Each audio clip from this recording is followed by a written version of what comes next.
আইলার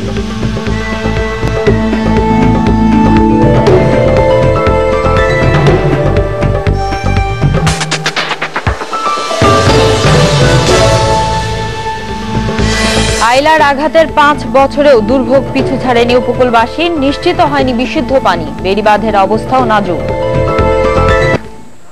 ঘূর্ণিঝড় আইলার ধ্বংসযজ্ঞের 5 বছর আজ, তবে এতদিনেও অশ্রু শুকায়নি খুলনা উপকূলবাসীর।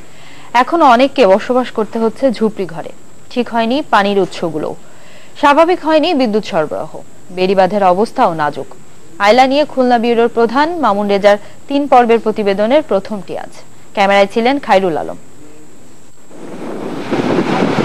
প্রলয়ঙ্করী ঘূর্ণিঝড় আইলা উপকূলীয় এলাকায় আঘাত এনেছিল 2009 সালের 25 মে।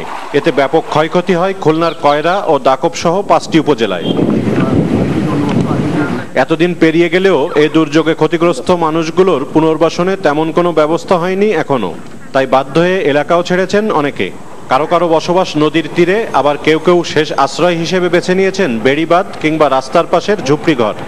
আর এই এলাকাগুলোতে লবণাক্ততার কারণে এখনো অনাবাদি রয়েছে প্রায় 17,000 হেক্টর কৃষি জমি। রাস্তার ভিতরে আমরা কুড়ি ঘর বান্ধে ওই জায়গায় বাস করতেছি, তার একটু খাবার পানি না, রান্নার পানি না। পানির সমস্যার জন্য আমাদের এই ডায়রিয়া, তারপরে অসুখ বিসুখ লেগেই আছে।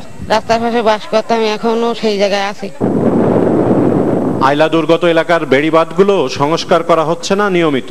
এছাড়া রক্ষণাবেক্ষণের অভাবে পানি সরবরাহের অসংখ্য পিএসএফ এখন পরিত্যক্ত।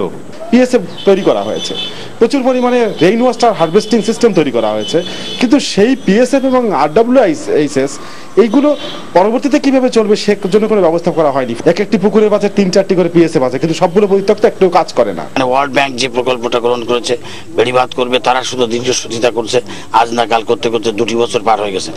তবে জেলা প্রশাসকের দাবি, আইলা দুর্গতদের পুনর্বাসনে সব ধরনের চেষ্টা চালিয়ে যাচ্ছে সরকার। আশ্রয়ণ প্রকল্পে এখনো সুযোগ রয়েছে এটি কন্টিনিউ করার, আরো নতুন নতুন পরিবারকে পুনর্বাসনের। সেই ব্যাপারে আমরা জমি চিহ্নিত করার কাজ অব্যাহত রেখেছি। এর বাইরে সরকারের কাছে প্রস্তাব দেওয়া হয়েছে নিজের বাড়িতে ঘর নির্মাণে সহায়তা করার জন্য।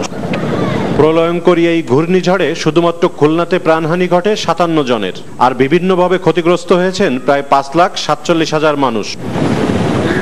মামুন রেজা, চ্যানেল 24, খুলনা।